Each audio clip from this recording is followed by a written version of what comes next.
پیارے دوستو، آج کی اس ویڈیو میں شب قدر اور اس کے فضائل بیان کیے جائیں گے۔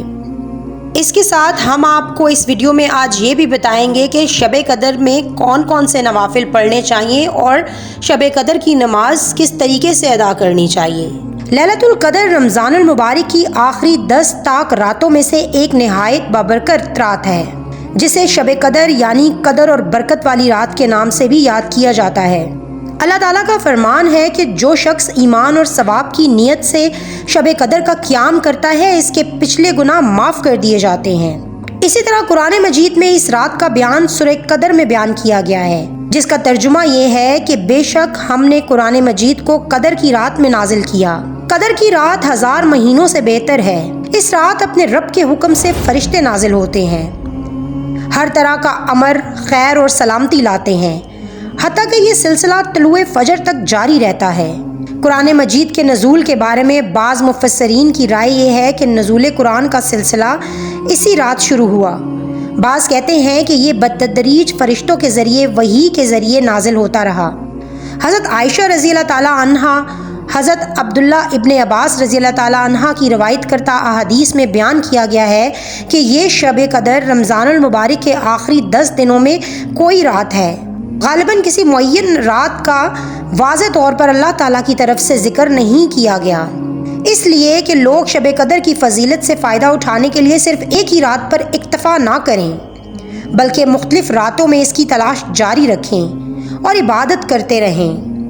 پھر روایات سے یہ بھی معلوم ہوتا ہے کہ شب قدر ہر سال ان تاک راتوں میں پھرتی رہتی ہے، یعنی کبھی 27 تو کبھی 21 تو کبھی 23 اور کبھی 25 اور کبھی 29 میں ہو جاتی ہے۔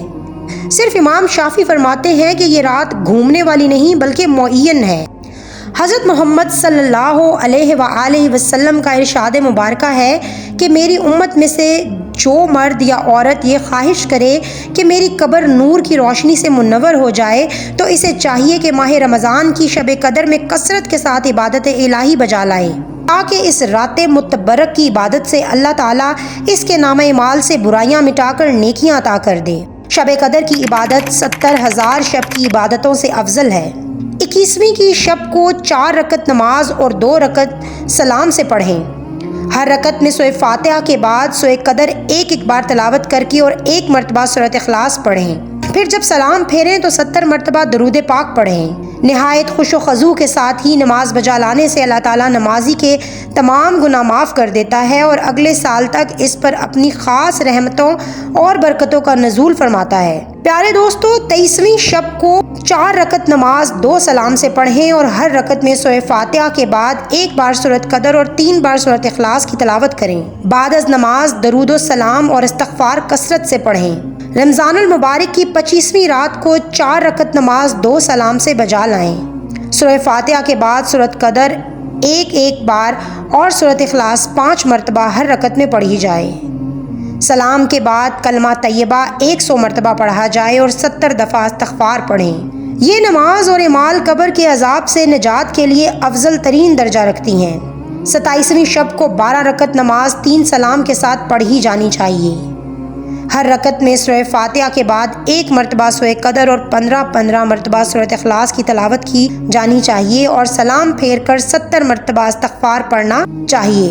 اللہ تعالیٰ اس نماز کے پڑھنے سے ثواب عظیم عطا فرماتا ہے۔ معزز ناظرین، 29ویں کی شب کو 4 رکعت نماز حسب معمول 2 سلام کے ساتھ پڑھی جائے۔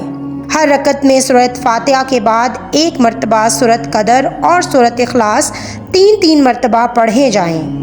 پھر سلام کے بعد 70 مرتبہ علم نشرہ کی تلاوت کی جائے۔ یہ نماز واسطہ کامل ایمان کے بہت فضیلت کی حامل ہے، اس لیے اس نماز میں خوش و خضوع ہونا چاہیے اور اللہ کے حضور گڑ گڑا کر ایمان کی سلامتی کی دعا کرنی چاہیے اور اپنے گناہوں کی مغفرت مانگنی چاہیے۔ اس کے علاوہ عظیم قرآنی صورتوں کی تلاوت بھی کی جائے، جن میں 25 کی شب کو سورۃ فتح، 27 کو سورۃ حامیم اور سورۃ ملک اور 29 کی شب کو 7 مرتبہ سورۃ واقعہ تلاوت فرمائی جائے، جو کہ فراوانی رزق کے لیے بہت اکثیر اعظم ہے۔ بعض احادیث اور کچھ صالحین کے تجربات کی روشنی میں معلوم ہوتا ہے کہ اس مخصوص رات میں فرشتوں کے نزول کی وجہ سے ایک خاص قسم کا سکون محسوس ہوتا ہے، دلوں پر رقت طاری ہوتی ہے۔ اس رات کی صبح کو جب سورج نکلتا ہے تو 14ویں کے چاند کی طرح بغیر کرنوں کا ہوتا ہے۔ اس رات میں سردی یا گرمی کا احساس نہیں ہوتا بلکہ درمیانہ ہوتا ہے۔ یہ رات کھلی اور روشن ہوتی ہے۔ اس رات آسمان کے تارے حسب معمول ٹوٹ کر ادھر ادھر نہیں جاتے۔ بہرحال نمازی کو اس رات میں معمول سے زیادہ راحت حاصل ہوتی ہے اور ایک وجدان کی سی کیفیت اس پر چھائی رہتی ہے۔ حضرت عبداللہ ابن عباس رضی اللہ تعالیٰ عنہ فرماتے ہیں کہ ایک بار حضرت عمر رضی اللہ تعالیٰ عنہ نے صحابہ کرام سے شب قدر کے متعلق پوچھا تو سب نے مختلف جواب دیے۔ تو آپ نے عرض کی کہ یہ آخری عشرے کی 7ویں رات یعنی 27ویں شب ہے، کیونکہ اللہ تعالیٰ کا پسندیدہ عدد 7 ہے۔ اللہ تعالیٰ نے 7 آسمان پیدا فرمائے، 7 زمینیں بنائیں، انسان کی تخلیق 7 درجات میں فرمائی اور 7 چیزیں بطور اس کی غذا کے لیے پیدا فرمائیں۔ اللہ تعالیٰ ہر مسلمان کو شب قدر کی فضیلت سے استفادہ حاصل کرنے کی توفیق عطا فرمائے۔